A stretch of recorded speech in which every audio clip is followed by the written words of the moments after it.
Welcome to Newsboy on track for Saturday, March the 2nd. One person who's particularly looking forward to the Cheltenham Festival is Nico De Boinville. We know him as an amateur rider, but he's also the man who puts Long Run and Sprinter Sacre through their paces at Nicky Henderson's Seven Barrows yard of a morning. I asked him how things were coming along and also whether he had any plans to turn professional. Nico, you schooled Long Run in Cheekpieces this morning. How did the work go? Really well, very happy, definitely sharpened him up. Sam Whaley-Cohen got on him after me and he was very happy with him, and all systems go really. So you think it's likely that he might wear those in the Gold Cup? Most probable, yes. What is it that's changed in him that the Cheekpieces are looking to correct, if you like? He's got all the ability in the world, and it's just slightly keeping his mind on the job. Once he hits the front, he seems to think that he's done enough.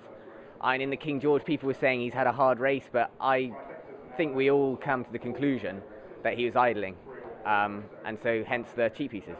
Now, you're the one man in Lambourne, I suspect, who doesn't need an alarm clock. You've got Long Run and Sprinter Sacre to ride in the morning. That's an incredible position to be in.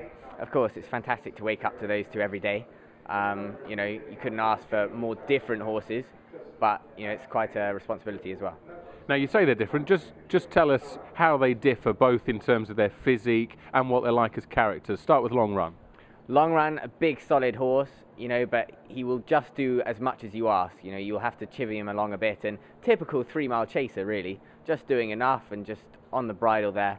Whereas in contrast, you've got Sprinter Sacre, solid 2-mile, exuberant, extravagant, a show horse really when he's on the flat, and then he's just fantastic. Nicky Henderson said that he's something of a show-off, that horse. From day one, when you sat on him the first time, is it a feeling that you think, my goodness, this is something special? It was. You'd say he's showing off all the time, and that's definitely got more and more the more he's won.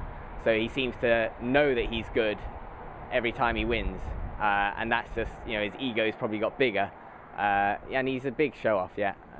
And they're both physical specimens, but I believe that Long Run is slightly the bigger of the two, is that right? Long Run would be more solid. Sprinter's slightly narrower, but they're both solid, and there's a lot in front of your leg, and solid horses to sit on.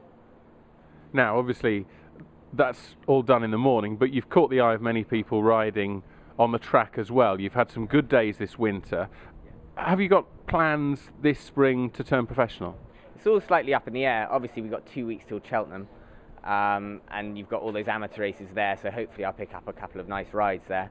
And then obviously we'll sit down with the governor and Dave Roberts, my agent, and chat about it. But it's still up in the air, That was Nico De Boinville with his thoughts on Sprinter Sacre and Long Run. We'll have more Newsboy on track on Monday.